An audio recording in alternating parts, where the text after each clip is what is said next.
I do want to kind of jump right into getting ready for our first speaker. And before I introduce her, I want to tell you right now that this is going to be an incredibly powerful and probably emotional experience for you.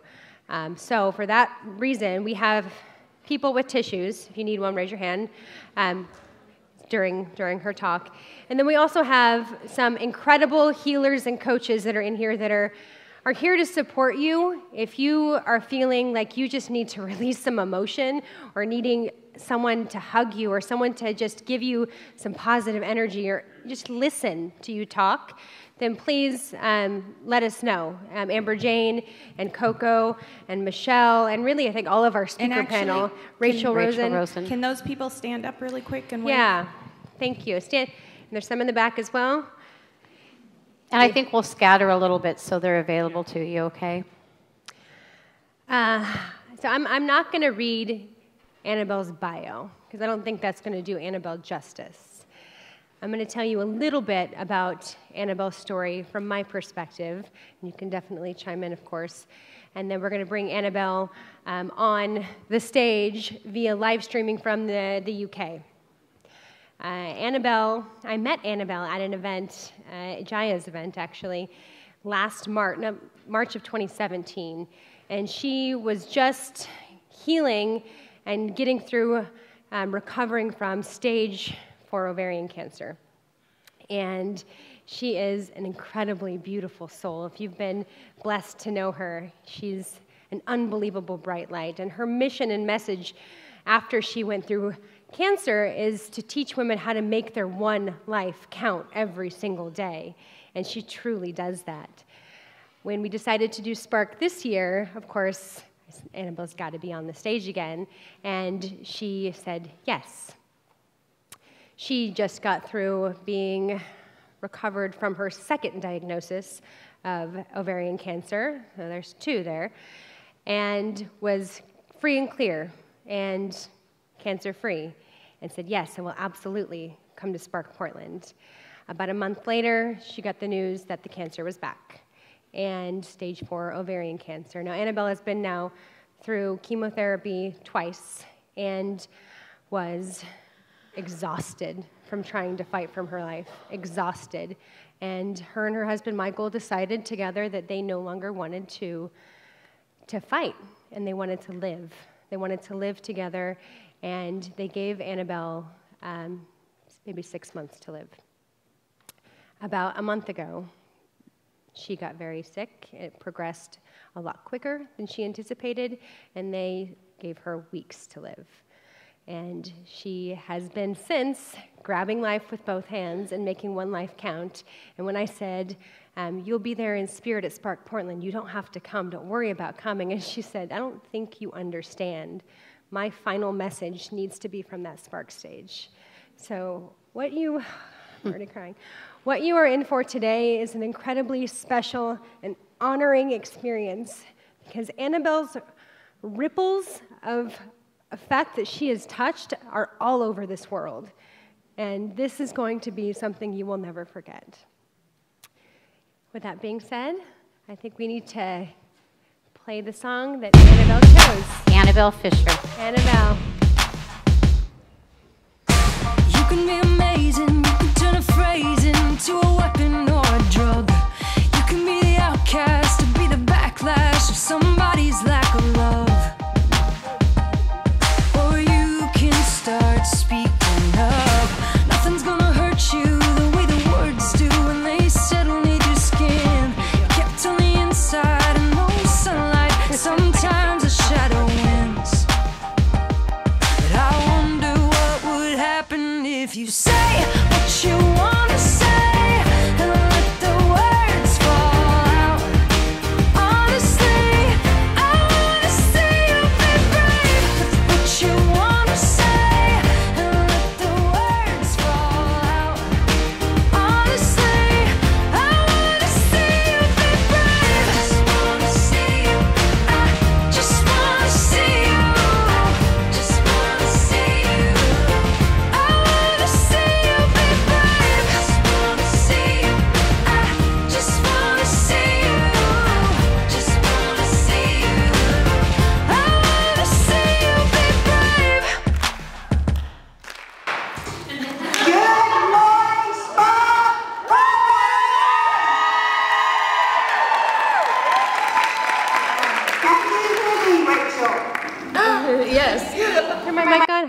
Annabel. Good morning.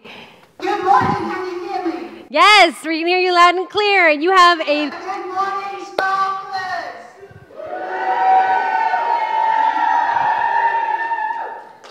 I don't know if you can hear them, Annabel. They're cheering. I would like to thank Rachel. I put on quite a few live events myself over the years, and I'm sure many of you sitting in the audience have too. And it is not an easy task. And sadly, I wasn't able to join you yesterday, but I did watch some of it by live stream. And I know the effort and time and energy that Rachel and Molly have put into this. So from the bottom of my heart, Rachel, and for getting me here today, I want to thank you. And can we have a round of applause for Rachel of Rock? Thank you, Annie. Thank you. Oh, you're welcome. Okay, sparklers, put your hands up. Are you feeling brave today? And you'll have to shout out yes or no, because I can't see you. Awesome. So I'm feeling brave today. I would like to tell you why. Because I'm all about real and raw. And as Rachel said earlier, tell them, be authentic. So I have a bloated belly, probably the size of a woman who's about 6 or 7 months pregnant right now. I was really hoping this morning to have it drained. It's fluid. I think it's called ateses. I can't quite remember what it's called. Anyway, I was hoping to have it drained today, and that's not possible. So I have to wait till Wednesday morning. So I'm stepping up here in front of you all, and I can't see you. I can see Rachel, which is lovely. Thank you for the support. But I think that's quite brave. But here's the thing, that might feel brave for some people, that might feel like a mountain for others, or that might feel insignificant for others. But what I feel is brave is, like the song says, saying the words that you want to say, telling the person that loves you most in the world that you love him or her, having those uncomfortable conversations, maybe yesterday opening up to somebody at your table and sharing something that you never imagined you'd share just a few hours into a live event with a complete stranger, or writing the letter or sending the email. Some of these things appear insignificant because they're so subtle, but often it's the subtlest things that I believe are the bravest things. So just for a moment, I'd like you to think back to yesterday and just consider, what did you do or say that was brave? Now that could have been at Spark Portland, or it could have been when you got home and shared something, or indeed it might have even been before you arrived at the event. And then please will you turn to the person next to you, or if there's 3 of you, turn to 2 people, and just take a moment, please will you share, what did you do that was brave yesterday? Okay, go ahead, ladies.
Have you guys finished? Let me know when you're finished, and I'll let Annabel know.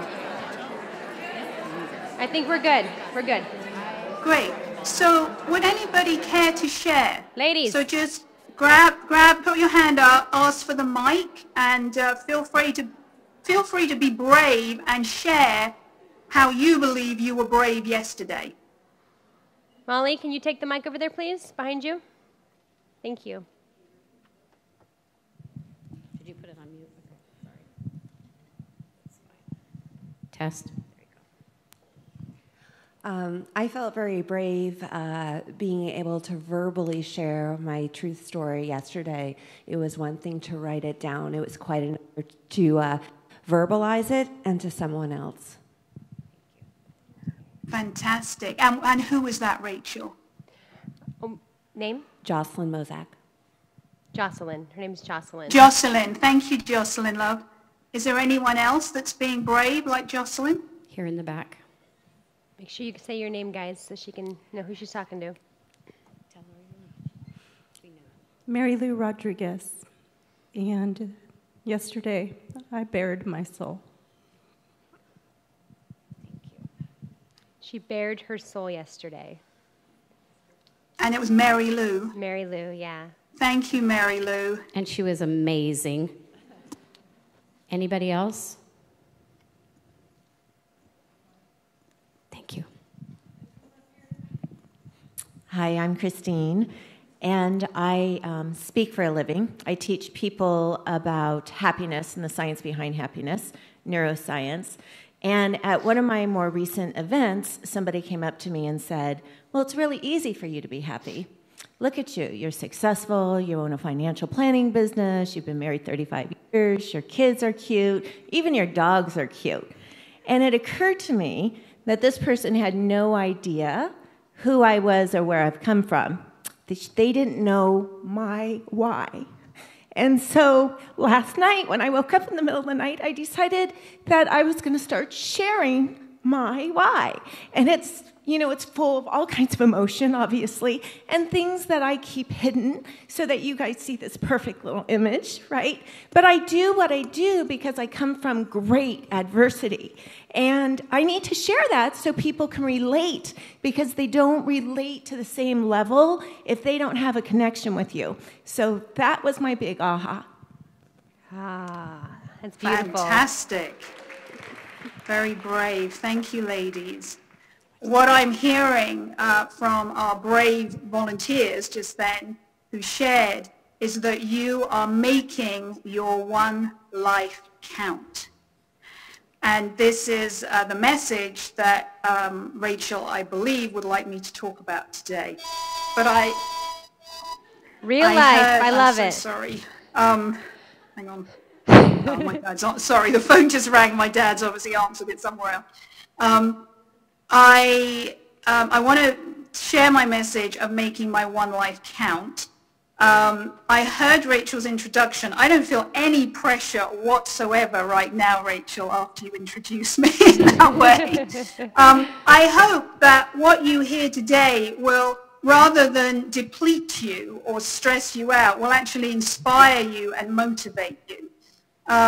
That's the message that I'm getting from people who have watched my YouTube videos and seen me on Facebook. So that's my intention. We're going to really get focused on how we can make our one lives count and grab life with both hands. So, if you will, I'd like you to, feel free to close your eyes to do this, or just bring to mind a woman. This could be somebody you know intimately. It could indeed be yourself. It could have been you in the past, or maybe it's somebody you know really well. And this person is highly driven. She's a workaholic. She works long hours. She's very passionate about her work. Maybe she has a job, or maybe she's self-employed. She's probably a type A personality. And work has overtaken her life so that she's now really got no time for her family or friends. And what's actually transpiring is, rather than flow and ease and grace, she's in a constant sort of cycle of hustle and pushing and forcing. So just bring her to mind. I'm sure you probably know somebody like that, or can imagine her very clearly. And I just wonder how many people in the audience, perhaps you could feel brave again if you're actually seeing yourself when I'm describing that woman, if you wouldn't mind raising your hand. And Rachel, perhaps you could tell me sort of the number that you see. Is it like 2 or is it half the room? I'd say about half the audience. Ah, okay. Okay, ladies, well then you can probably relate to me because I was actually describing myself until August the 27th, 2015. That was how I lived my life. And the curious thing was, I loved my work so much and I was so passionate about it that it made sense that I would spend every waking hour working, hustling, pushing. It didn't actually ever cross my mind that it was hard work, that it wasn't flowing, that it wasn't graceful, it wasn't easy. I just thought because I loved the work I did as an emotional freedom techniques coach, that was just part of life. That was what it took to be successful. And the sad thing was, when I look back at who I was a published author. I ran workshops all over the country, in Canada and in the States, and internationally. I trained hundreds and hundreds of people to be coaches. I'd worked with thousands of clients around the world. But I never, ever took a moment to stop and take that in. It was almost like I looked down a checklist and it was, oh, that's done, that's complete. We've done another conference. Great, now I'm writing the book. Oh, that's done, that's been published. And perhaps as I say this, some of you can relate to that. There was never any celebration. There was never any time to contemplate, boy, that was hard or easy, or that flowed or didn't flow, and what would I do differently?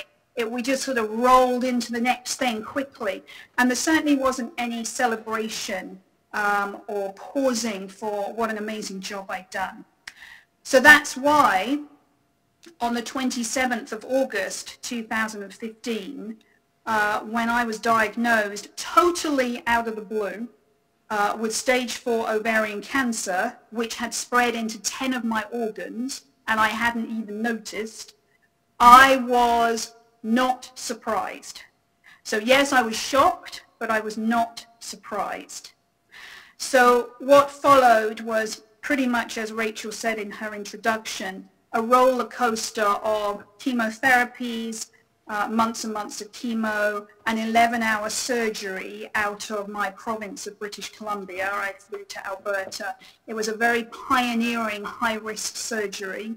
But because I was a highly driven type A person, of course I rocked that. I was successful in getting through that. More chemo, cancer-free, then another diagnosis. And the purpose of today isn't really to talk about those 3 years. I'm here. And because of all the things that I did, the chemotherapy, the complementary therapies, all the choices that I made, the amazing medical support, the amazing support of my friends and family, I'm still here 3 years later. But where I'm going today is what's happened since the 8th of August of this year. So I believe that's about 6 weeks ago, something like that. So on the 8th of August, I sat with my oncologist and one of my best friends in our cancer agency hospital. And we talked about the tumors that had increased in my belly. And as Rachel said, I already knew that I'd had a re-diagnosis. And my oncologist also knew that I was going to decline chemotherapy if she offered it to me because I was so tired of trying not to die. It was time to make my one life count, grab life with both hands, and to live in whatever time frame I had left. My oncologist is probably one of the people that I respect most in the world. I trust her implicitly, and I love her. And so we had a very heartfelt conversation with my friend sitting next to me about times. And because she understood my mindset and she knew I wanted her to be honest, she offered a timeline, which is something that she hadn't done before, and that just wasn't her policy. I know from working with clients in the past, their oncologists have told them, oh, you've got 6 months to live, you've got a year to live. Jenny had never done that, and so when I asked her on August the 8th, how long are we talking about? Because what is happening in my body, the only solution for that I can see is chemotherapy, and I'm declining chemotherapy. How long are you giving me? And she said a maximum of 2 months. So that came into my mind the 8th of October. And I cried, and she cried, and my friend cried, and Jenny hugged me, and she held my hands, and she created a space for me. She held space. And so we talked a little more, and then she left the room to do some paperwork. And then my friend held me, and we both sobbed. And then by the time we'd got out to the car, I'd made a very conscious choice that I would do 3 things. That I would go home, and I would be very honest with my husband Michael and tell him exactly what was going on, although such a bigger part of me was wanting to hide it from him. Here was a man who had lived this for 3 years. I wasn't entirely sure how he would respond to this news, because over 3 years of recovery and illness, there's always hope. And that's what we clung to. Michael always says onwards. That's his mantra, onwards. We go onwards because we have hope. And I felt that I was snuffing his hope out. So I made the decision that I would sit down and be very honest with him. And then I would need to tell my parents, because I already had a plan of when the time came, whenever that would be, that I would like to return to my home country, the country that I was born in, that I've spent half my life, which is England. And that would mean living with my parents. And they, like Michael, would become my primary carers. And that was a discussion I guessed I would have with my parents in the dueness of time, casually and flowingly. I didn't realize I'd have to tell them, I've got 2 months to live, Mum and Dad, and also, can I come and live with you? I didn't realize it would have to be so abrupt and sudden, but I knew I had to tell them that. And I also knew I had to tell them that Michael and I were not coming alone. We were going to have to do whatever it took to transport our black fur baby, Midnight, our 8-year-old cat, with us, because I sure as hell was not going anywhere without her. So that was a lot to have to tell my parents. This is how long I've got to live, Mum and Dad. Can I come and live with you, with Michael, and can Midnight move in as well? So I had to tell him, I had to tell my parents. And the third thing that I committed to do before my friend drove out of the car park of the hospital was that I was going to grab life with both hands in these 2 months, and I was going to damn well live life. Yeah. So we drove home, and everything ensued that I have just shared with you. So I did sit down, and Michael and I hugged, and we talked, and we cried, and he understood. And then he left the room, and I called my parents, and by that time it was early, very early in the UK in the morning, so I got them out of bed so they knew something was going on. But during the time that I was talking to them, Michael had already created magic. He was making his one life count, because we had already planned and paid for and scheduled to go to Nepal for 2 weeks in November. The reason we were going to do that was because in 1995, in a bar called the Rum Doodle in Kathmandu, what's that joke? Like a girl walks into a bar and she sees this guy standing across the bar. Well, that's what I did. I saw this guy with a Canadian accent standing at the bar, and I started chatting to him, and the rest, I guess they say, is history. So I just had decided that I wanted to go back to Nepal in 2015. And we had our tickets and everything booked, and I was diagnosed with cancer, and we had to cancel the trip. So earlier this year, we had decided to recommit to that trip. I was feeling well. I was apparently cancer-free. So we had scheduled and booked our tickets for November of this year. So in that time that I was talking to my parents and telling them what was happening, Michael was moving our flights from November to August and rebooking all the hotels. And so by the time I got off the call with my parents, I was understandably incredibly upset and devastated. And Michael came in with this fantastic news that in 8 days' time, we would be flying to Nepal. And that's exactly what we did. I then organized with my parents that when we would be coming over. My oncologist had given us a very, very strict time frame. She said that we could go to Nepal with her blessing, with specific medication for pain and inflammation, and so long as we went sooner rather than later, which is what we did.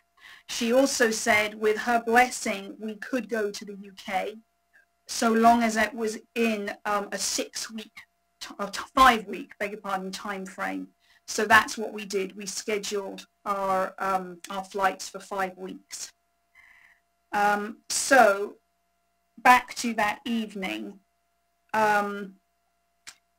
After talking to Michael and after talking to my parents, I then had to figure out how else I was going to make my one life count in the few weeks that I had left.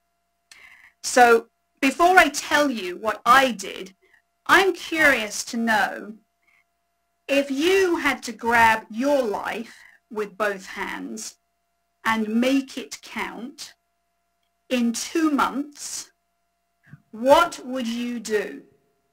So if you will, grab your journal or paper and a pen, and I want you to answer that question. You have 2 months to grab your life with both hands.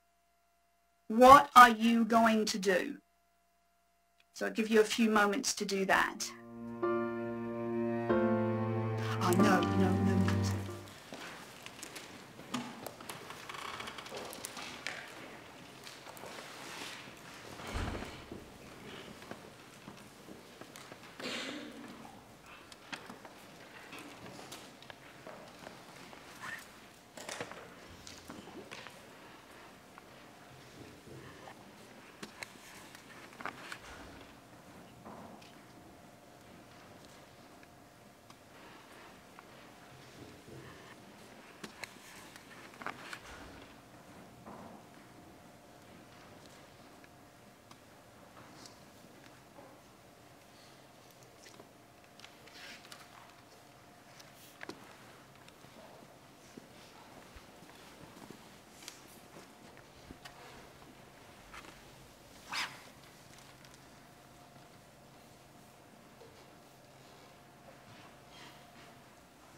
Rachel, yes, let me know when you think they've finished.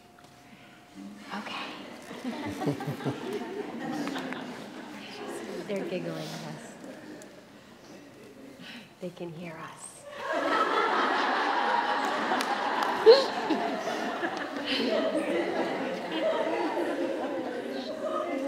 Ladies, show of hands if you're still working on it.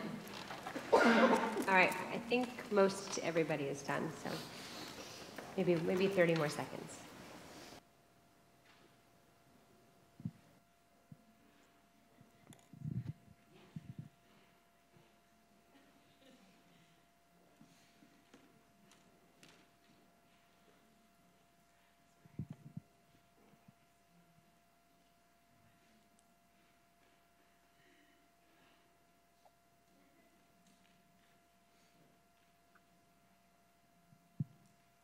Okay, thank you, ladies.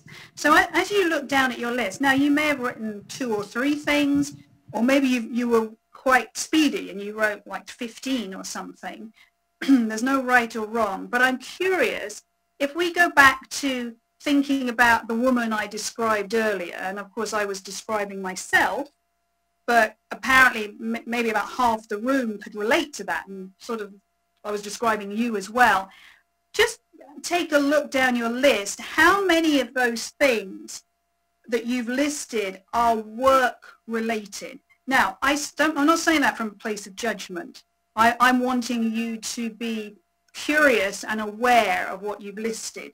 So for example, pre-2015, if somebody had asked me that question, how are you going to grab life with both hands if you have 2 months to do it? Probably the majority of my answers would have been work related. It would have definitely been about writing a second book. It would have been doing more conferences and live events, going into coaching in a different way.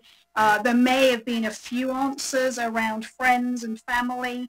So just see how many things there, and you might want to asterisk them or highlight them with a pen. How many of those things are work? And then how many of those things are about relationships? Are there things in there about that involve your family, your loved ones, your friends?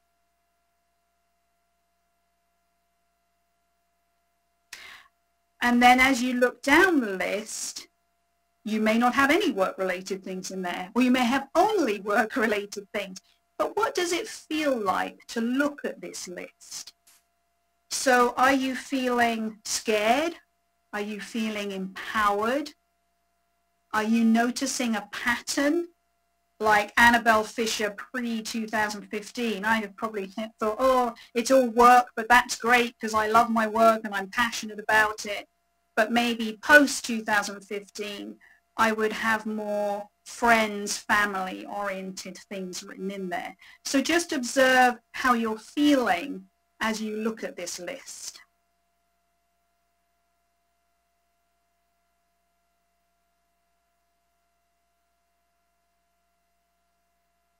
And then as you, as you observe how you're feeling, you might want to tweak some things. Like perhaps as I've spoken, you might think of something else. Like, oh, of course I would do such and such. Or of course I'd say this to this person. I didn't think of it just now. I'm going to write that down.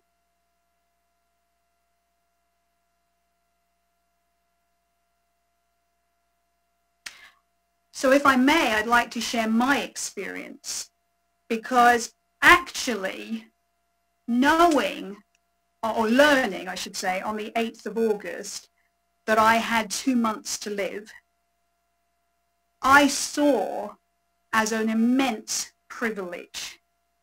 Now, I do want to be very clear with you. I'm not the sort of person that just because I've been given this date, come the evening of the 7th of October, I'm expecting to be dead the next day.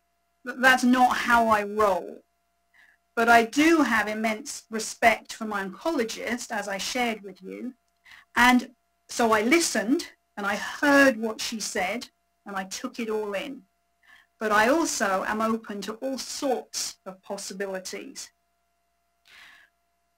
I do not believe I'm going to make a full recovery, and I'll explain that at the end. I do believe I'm on a soul journey, and I do believe that my time here is short now. but it doesn't mean that I'm not going to be here on the 9th of October. We've just got an approximate date. But like I say, I see it as being an immense privilege, because who gets to choose what the heck they want to do? I don't have any responsibilities. I don't have any clients now. Michael and I don't have children, so I don't need to worry about that. I can do whatever I like. I can say whatever needs to be said. I can love fearlessly.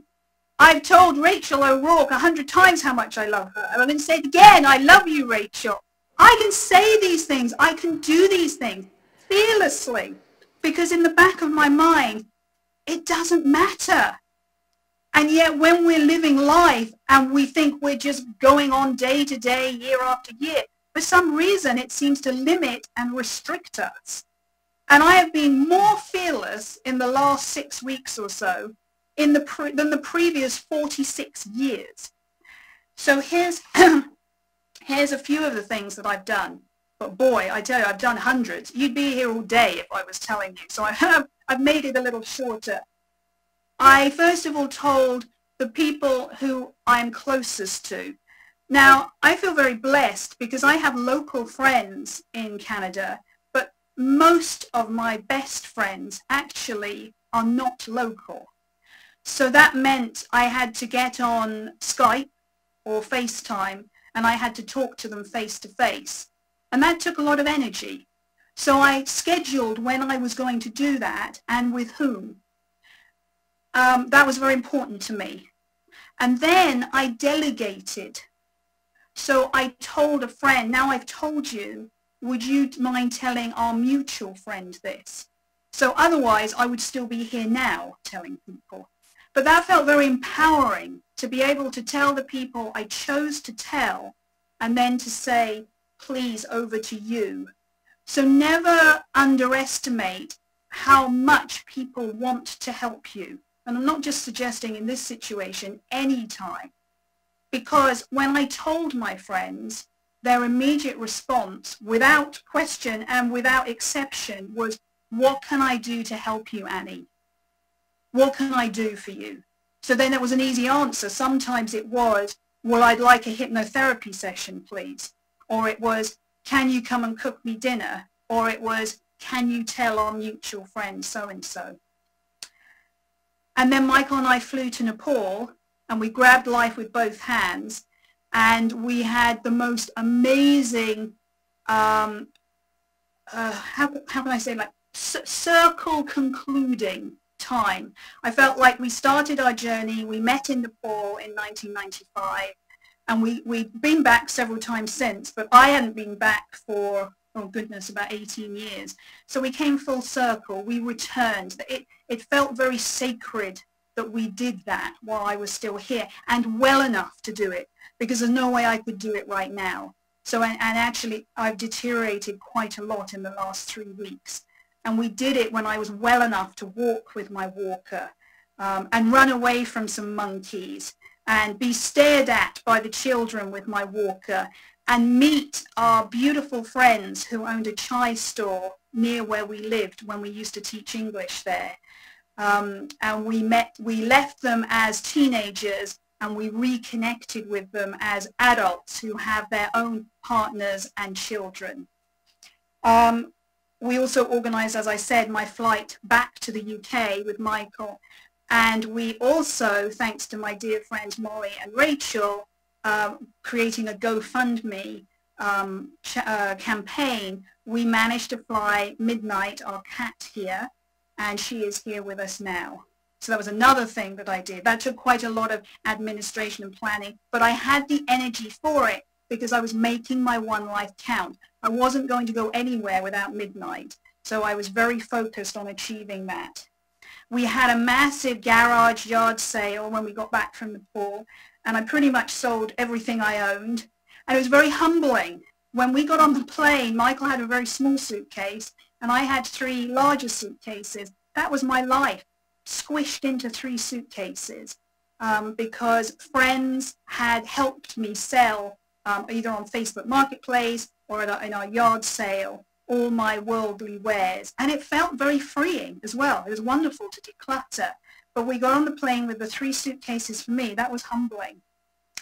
And I had time before I left with my local Canadian friends. We had many evening meals, a lot of wine, a lot of soul conversation, and a lot of love and laughter. And I have amazing friends, as I know that you do too, who are not afraid to talk about the hard stuff. So we were able to be honest with one another. And that to me was very powerful. That was truly how I've made my one life count, being honest and raw and allowing my friends to be the same. And the most important thing was that I received love. In these 2 months or these 6 weeks so far, I have received so much love. And I have, unlike Annabel before August 2015, I have been able to open up my heart and allow it in. I think cerebrally, it's one thing to know that we're loved. I'm sure all of us in this room know that. Parents, partners, children love us. But do you really feel it viscerally? Do you know how much you're loved? I do. And I see that as a real privilege as well. I did have a slight regret. It was really the only regret was that I never had the time or the energy to write my second book.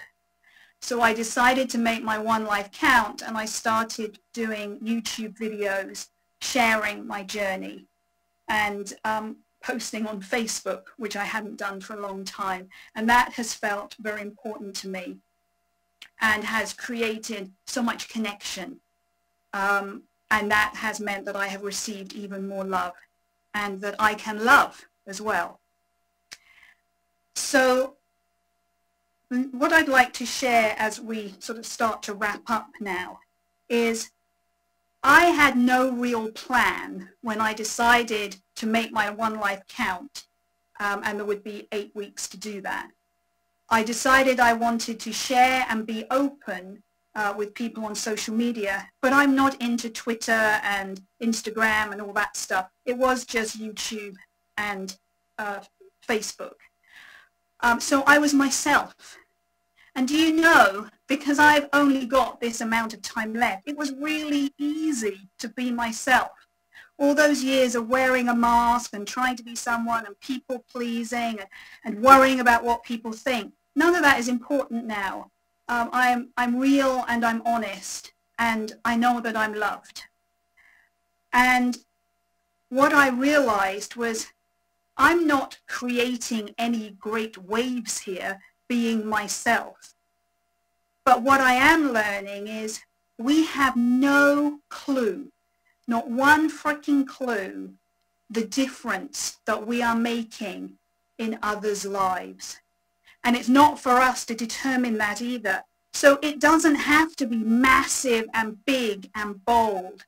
It can be subtle, like I said at the beginning. You can be brave and tell the person what you're thinking, or write the email or the Facebook post. And that could change something in someone's life. You could make a difference and not even know. And it doesn't matter that we don't know. But the messages that I'm receiving now just are jaw-dropping. Just from me sharing my journey, people are replying the difference those messages are making in their life and what they're now able to do. But I haven't given them any strategies or a route to follow. I've simply been myself. So I'd like to give you some pointers, because I'm a big fan of what can the ladies take away. This isn't just about me. I want to give you some pointers of things that have worked for me in the last 8 weeks, and you can throw them out the window or you can choose to embrace them if you choose. Would that be okay? Okay, so one thing that I've realized, it's important to understand another person's capacity. And what I mean by that is how much can they take on? Like if you imagine somebody as a vessel, is it already full of overwhelming stuff going on in their life? Are they able to process things? Do they have the emotional intelligence to take on a challenge that you might have? What is the capacity of the person you're hoping you're going to rely upon? And I realized as I told specific people about what was happening to me and this 8-week prognosis, that some friends were able to embrace it, although horrified, although devastated, although grieving, although they were being themselves, they could embrace it and take it on and roll with me through it. And then there were other people who couldn't do that for whatever reason. So one friend who had been working with me and helping me with EFT admitted that she had wanted to fix me. She wanted to fix the cancer, and then because that wasn't possible, she had sort of taken it on as a responsibility that I was now ill and I was in the position I was in. Another friend told me she didn't know what to do. She just felt she had to be strong for me. No, I don't need anybody to be strong for me. I'm strong myself. What I need, and I believe you would also agree, ladies, whatever situation you're in, is we want real, right? Can I have a yes? Yeah, we want real. I want my friends to be real. When I told Rachel, she burst into tears. That's real. When I told Rachel, she said, what can I do to help? That's real. I don't want my friends to cry. They don't have to. Some of my friends didn't cry. Some of my friends punched the wall. Some of my friends said it's not fair. Whatever. I just wanted them to be themselves. So that leads on to my next point, which is don't compare what one person is doing against another. Because I had a conversation with the friend who kind of stuck her head in the sand and didn't really do anything. And I said, can you imagine if all my friends had done that and had just kind of gone AWOL and not done anything? Then I'd have just been left a lone wolf in the desert with nothing. And I realized afterwards that was unfair. Why was I projecting what one friend did onto her? There was no right or wrong. It simply is, to go back to my first point, perhaps she didn't have the capacity to receive the information. So this was challenging for her for whatever reasons. So understanding another person's capacity to take on what's going on in your life, what you're telling them, what you're expecting of them. And then secondly, don't compare what one person is doing against another, because all your work colleagues, all your family members, all your friends have very different histories, have very different filters. They're all living life through their filters, through what's happened to them in the past, and then they're showing up in this moment as themselves. But also, expect real. I would highly encourage that. Don't you want to be around real people? Don't you want to see and feel their emotions? I don't want somebody strong. I don't want somebody stoic. I want somebody real. And then the other thing was, what are your units of energy? Because I've learned that my units of energy, especially now, are very limited. So, for example, I knew I would be speaking to you. It's the evening here in England, although it's your morning. And so how was I going to nurture myself today to be prepared and on fire and switched on for this, so that I wasn't depleted and my adrenals weren't struggling? So prioritizing what is important to you. And what's been important to me over the last 6 weeks has been connecting with my friends. So even when I was in Nepal, I was often FaceTiming or WhatsApping friends depending on the time zones. That was a priority. Napping. Michael would go off and do some exploring and I'd have a rest and I'd sleep. So make sure your rain barrel is sufficiently energized. that your cup is full, but not full of other people's stuff. It's full. You're nurtured and you're supported. And then on a more spiritual side, perhaps, I'm all about less force and more flow. So letting go is huge. And letting go is one of these things that sounds so easy, isn't it? Oh, just let go. Just surrender. Well, it's very easy to do, especially if we're control freaks like I used to be. To think of that concept is lovely in theory. But what if you could pass the burden and consider, this is actually greater than me right now. Over to you. So immediately when I had this news, I knew it was too big for me. I knew that if I sat and analyzed what my oncologist Jenny had told me, my brain would probably explode.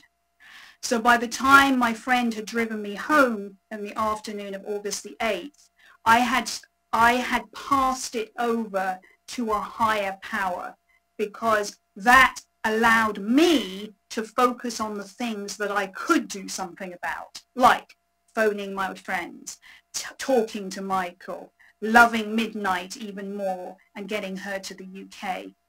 So I was able to cast the burden and allow the universe to support me through the big stuff. And then the other thing that I've noticed is over the last 3 years, I learned to receive big time. I have been gifted so much love, so much time, so many therapies, so much cooking, so much driving, you name it. Hundreds and hundreds of people have offered so much, and I learned very quickly to receive.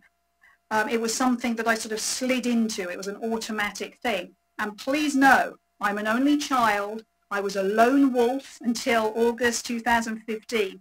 The idea of Miss Independence, being offered anything and receiving it, was like a no-no. But I learned to receive because I didn't have the energy to do it all myself. But here's the thing. In the last 6 weeks or so, I have also mastered the art of asking. So I want you to consider, if you will, are you great at receiving? But actually, I think it's a little nuanced. Are you also as good at asking for help, asking for the time, asking for the support? Because please know, ladies, I know from yesterday, because I felt it in the room when I watched the live stream, there is so much love in this one room with you 160 odd people. Can you imagine how much love is out there? People want to help. And also, people often don't know how to help. So if you ask, you can give them some guidance, like, please, could you do this for me? And I saw the relief in my friends and family members' faces. Oh, thank God you've asked. Thank you. Now you've asked me, I'm more than happy to do anything. I just didn't know what to do. So if you imagine, there are many, many people around us who probably want to help us in all sorts of situations, but they just don't know how. What if you could sort of open a door and give them some guidance into how they can help you? I think that's one of the greatest gifts of all. Being brave enough to grab life with both hands and ask for what you need. Okay, so I'd like to finish this with a process. Rachel, do I have like 5 minutes to do this? Yeah. Oh, God, you have all day, girl. We won't go until tomorrow if we need to. Well, we won't take the ladies on an all-day journey. Just a few minutes. I mentioned earlier that I was going to end with this. I think I referenced a soul journey. I've had 3 years to adjust to what I'm going through now. There are so many people who are diagnosed with terrible, terrible illnesses, including cancer, and out of the blue learn they've got X months to live. And I have the privilege of adjusting to this over time. So I'm not afraid. I truly believe that I have done everything that I need to do, and there's still a few weeks, there's still a few things I need to do. I'm not saying I'm done after this call, but there's a few things I need to do. But I feel like my soul is complete, and I'm ready. So I did have not friends, because my friends don't go to this place, but I have had people on Facebook and YouTube suggesting that I've given up. Or why can't you just consider this therapy, or go to this retreat center here, or my friend had great success. And I love all that. And I'm so, so happy for all the people that these things have worked for. But I truly feel in alignment that that is not my journey. So please know, I'm not quitting. Far from it. I don't feel like a quitter. I'm not giving up. I feel I'm following my soul here. And the most important thing is really through the 3 years pretty much, but especially the last 6 weeks, I am so at peace. I feel very grounded. I feel very safe. And like I said, I'm not afraid. So I do want to leave you with that. And the reason for that is because I feel so loved. I am so loved, and I know it. And I love so much. And I trust, I believe that the people who are important to me know that. They know they're loved. And I feel love. It's a visceral thing that just blends through me into the energy. Now, I can't see you ladies. I know you can see me. But I feel the love in the room. I can see Rachel. I can feel her love. She loves me and I love her. It feels like it's all blending and merging in. And so I would like to end with a process that I think requires you to be brave. And I know you can do it because you are making your one life count. So perhaps the first thing I'll ask you to do is we'll set it up.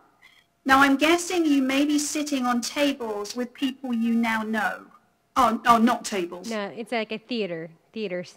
Oh, great. So then, is it easy, Rachel, for people to move around and go with somebody they don't know? Oh, yeah. Yeah. We've done that this weekend. Sure. Great. So shall I give a minute or so for people to do that? That would be great. So please, ladies, I would prefer very much if you found a partner, somebody you definitely either don't know at all, you've never even said hello to, or perhaps somebody you've just had a quick conversation with. So please don't partner up with somebody you came with this morning. Okay, you go ahead. They're off to the races. So you tell me when that's done, right?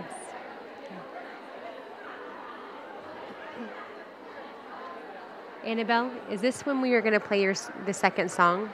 Yes. Okay. Does Jason want to start that now? Start it now? Yes, I think that would probably be a good idea. She wants you to open. You got it.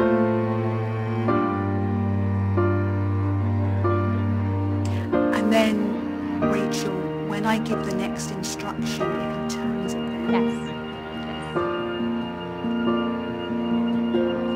Ladies, raise your hand if you have not found somebody yet. If you need a partner, raise your hand. Got someone over here who needs a partner. Tammy, why don't you join a group of 3? Hey, go to Corrine in the back. Corrine? There you go.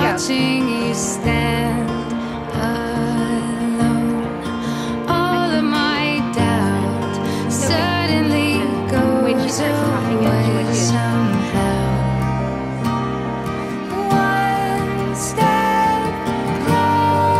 all right, we're ready, Annabelle.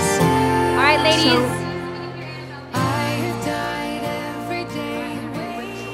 All right, volume down, please, so we can hear Annabelle. Thank you. All right, they're ready. Rachel, perhaps if the song finishes, Jason could play it again. Yes, Jason will play the song again when it finishes, yes. So ladies, now, if you will, I'd like you to stand facing your beautiful partner. And I need you to look into her eyes. And you're going to do this. I'm not really going to time it. I'm just going to have a feel for it. But please just look into her eyes and feel everything that you're feeling as you do that. But it's not going to be 5 seconds. It's going to be a little longer. So just notice how you feel. If you're feeling something about yourself, if you're feeling something about her, I want you to go with it because you're brave and you're making your one life count. So Jason, if you could turn the music back up, please, my love, and then we'll start. No talking, right? Just staring. No talking. No talking, ladies. No talking.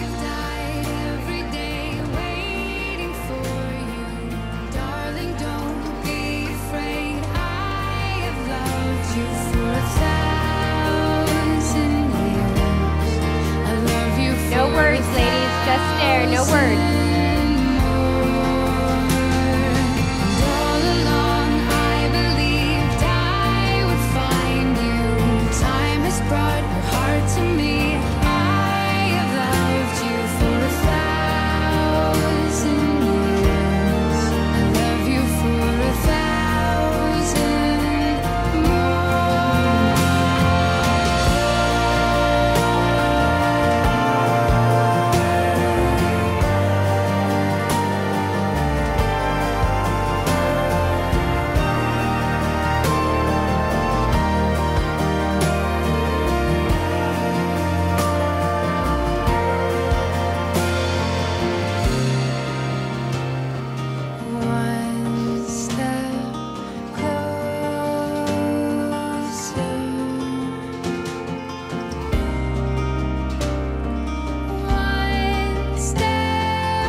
Beautiful. I think that's perfect timing.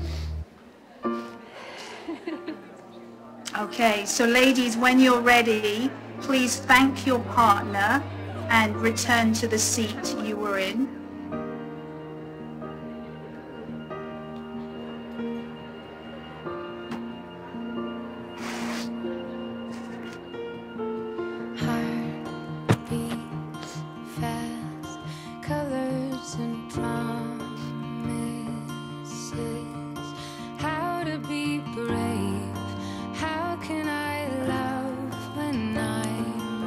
And if you need to write anything down in your journals, like what that was like for you, please do that. Or if you want to just sit quietly with your eyes closed, feel free.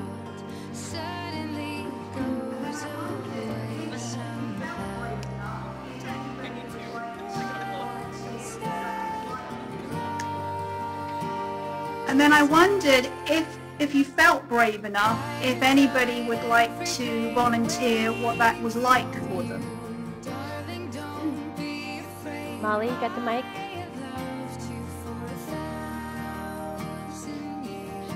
Test.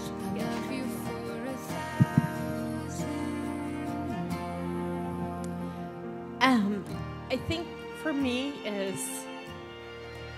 it was so nice to take all of the hurt that I've been through, and just in this moment knowing that somebody felt connected to me, that I feel now that I can be the difference for her. Beautiful, thank you. Can I be selfish for just a moment? So Yes. what I want to share with Annabel is I lost my husband to cancer, and there's 2 books, and it's the 2 things I wrote down. I love and care for everybody, so if I died tomorrow, I would have absolutely no regrets on that. What I would have regrets would be that I didn't write the book of mine and Mark's amazing journey. And what Annabel said today is the second one on this piece of paper, and I shared with a couple people yesterday, is I want to write a book called Don't Ask, Just Do. Because there's so many things, and with Annabelle's permission, I wrote down 2 things that she said, and one of them would be real, and the second one I always thought, and I had to be so aware of this when Mark was dying, not to judge anybody on how they deal with death or what they're going through, because as Annabelle said, you can't. Nobody knows what's going on in that person's life or their brains or anything. And I want to use those 2 things in this book that when I leave here today, I will no longer procrastinate. And I have interviewed some people going through what Annabelle's going through to get ideas on what to put in this book. And with your blessing, I would like to have the last page be your 2 quotes. She wants to have your... Oh, she's asking me. What's her name? My name is Cindy. Cindy, it would be my honor, my love. So long as you also use make your one life count, hashtag make your one life count, and hashtag grab life with both hands. I will do that. Awesome. Hey, Does Annabelle, anybody it's else want- Maru. It's Maru, can you hear me? Yes. I just want to say thank you. When I got to share with Amber Jane, I was bawling, and I just felt such gratitude because you add so much life to my life.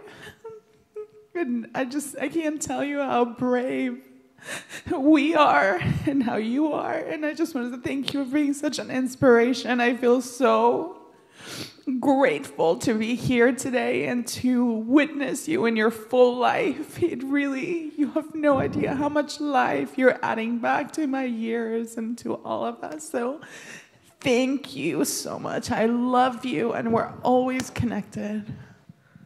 Mwah. Yes, we are, Maru. Infinite receiving, right?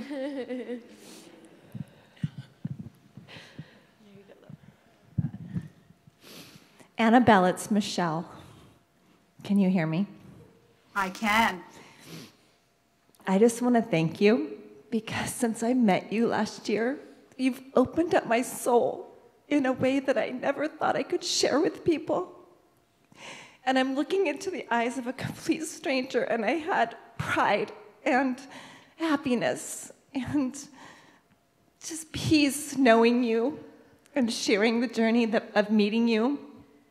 And then I got sad, and it wasn't for you. It was for the girl in me who never got to be sad when my mom passed away. And it was peaceful because those pieces have been coming up this last year for me. And I just want to thank you for allowing that space to be brave and feeling that. And I do love you so much. And I will miss you as well. But I'm so grateful that you have been in my life. And you've given me more than you possibly could ever have imagined. And thank you for celebrating my birthday with me. Thank you, Michelle. I love you. I have to. It's Molly. Hi, Annabelle. Hey, Molly. Looking into the eyes of a complete stranger, just to the exercise you had us do, and hearing that song play, looking into her eyes, it's almost I could see so much in her. I saw hurt, I saw pain, I saw joy. It's almost like a life that I don't even know was flashing before me. I could see like so deep into her. And this is not the end. I want to like, what's your name? Tell me about you. I want to know you. I want to know who you are. And Annabelle, you know, when you came for Spark Chico last year, it was that instant connection and that love. And I love the fact that you are doing everything that you want to do. There's more women out there that need to do that. I feel like I do it pretty good, but you know, wow, I have so much more to do and so much more to give up. You know, when I wrote that list, it had nothing to do with work. Oh, that can go kiss my fat ass. It all had to do with spending time with the ones that I love, and I feel like I do that really well. But I want you to know, and I've told you this before, that you will always be present at Spark. Every year, Rachel and I do this, and every time we toast our drinks, we have Annabel drinks we'll tell you all about. We have our famous Annabel. We will just toast you to the heavens. You're with us now and forever. I love you so much. So much. Thank you, Molly. This feels like a great time to just tell you guys we are going to be serving Annabelle's Yeah. this evening during cocktail hour.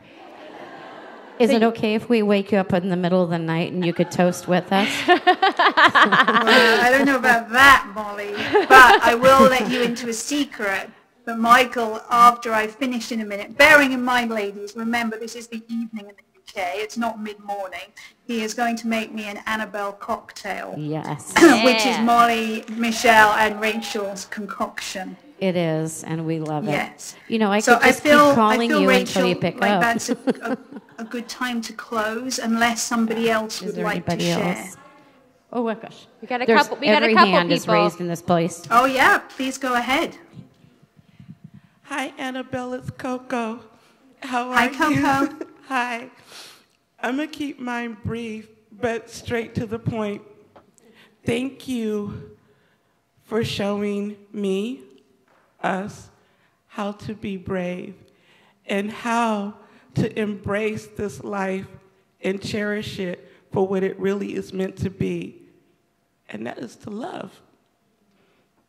And love you too, okay? Thank you, Coco. And I love you too.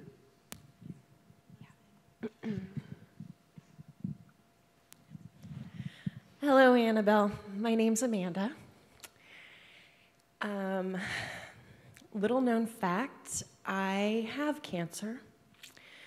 I have been given an expiration date multiple times. And in dealing with that, I have prepared. I decided to write cards and get gifts for special occasions for my children. I started an awareness group where I helped women with vulvar cancer own their life. And I have to say that hearing you has been invaluable for that. And I knew that I was here for a reason. There are lots of synchronicities here that I won't get into because that would take entirely too long. But you just helped me find my purpose. Thank you. Oh, thank you, Amanda. Thank you for sharing.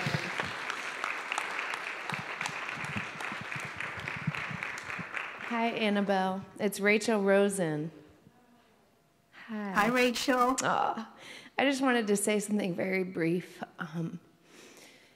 It was such a gift to get to meet you last year, and I am taking away every time that I see a post or hear you speak, I am reminded of the power of showing up fully as who we are. And sometimes that means not even saying words, right? And you did that the first night we cheersed with wine in the first speaker's evening last year. And you are so present. You embody your message. And I think we say that a lot, but to do it is something different. And you give us that gift. And you just gave us that gift today. So thank you for showing the world what it looks like to lead with integrity and love. Thank you, Rachel. Thank you.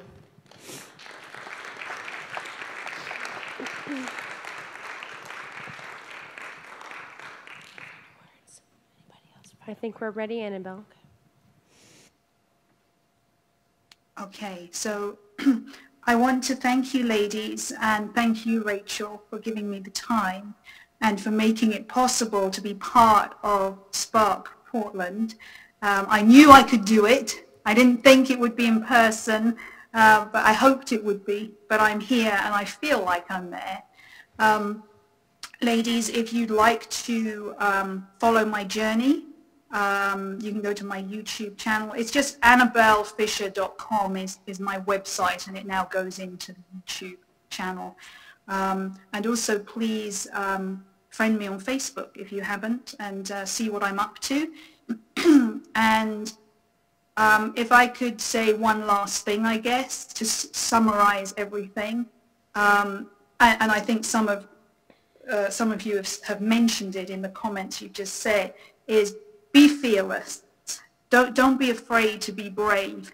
And also, please remember, like I said at the very beginning, brave isn't massive. Brave can be subtle and quiet. And I believe grabbing life with both hands and making your one life count is one of the bravest things that you can do.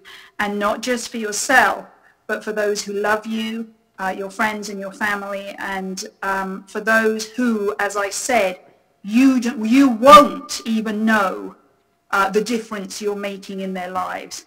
I mean, that to me is the gold dust, the gold nugget. Like the lives that I'm impacting simply from writing on Facebook. Who knew it could be that easy? And I don't need to know. And you're doing exactly the same. Even smiling at the cashier in the supermarket when she feels crappy, or saying hello to somebody on the street when they're having the worst day ever. You just have no idea the difference that you can make. And so go out there and be brave. I love you all, whether we've met in person or not. I have so much love to give, but I'm sending all my love out to this room right now. And have an amazing rest of the day. And I shall very much look forward to catching up and watching it tomorrow. So thank you for your time, and bye-bye. I wish you could see, but they're standing up for you. I shall stand. You can see my dress now. I can show it off. Beautiful. Thank you, Rachel. Hey, Annabel, before we go to break, if it's okay with you, I just want to play that last song one more time, and I want everybody in here to close their eyes and send love to Annabel. Just send love. I want you to feel it radiating across. Thank you. I will receive that, and I didn't have to ask for it either. And I love you so fucking much. Thank you. I love you.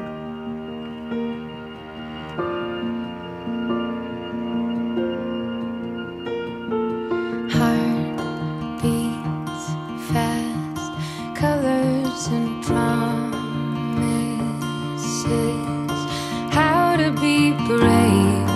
How can I love when I'm afraid to fall? But watching you stand alone, all of my doubt suddenly goes away somehow. One step closer.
Give it up for Annabel, guys.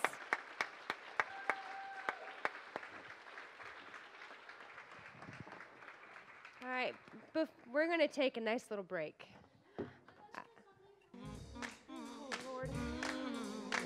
I'm inspired by your strength. You held up.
Annabelle's speech was like a once-in-a-lifetime opportunity, honestly, and the exercise where we looked in people's eyes, it hit me so deeply because I realized how many moments in my life I'm not taking the time to look in someone's eyes and how vulnerable that felt. And I really felt like the stranger who I was looking into, like our souls met and our pain and our happiness and all of those feelings met, and I felt a huge connection to somebody who I hadn't known 15 seconds before. The biggest thing I got was just that we hold back so much on what matters, and we create so many stories. And love is really, really at the center of why we're here. Well, I have to say that Annabelle's message was extraordinary, and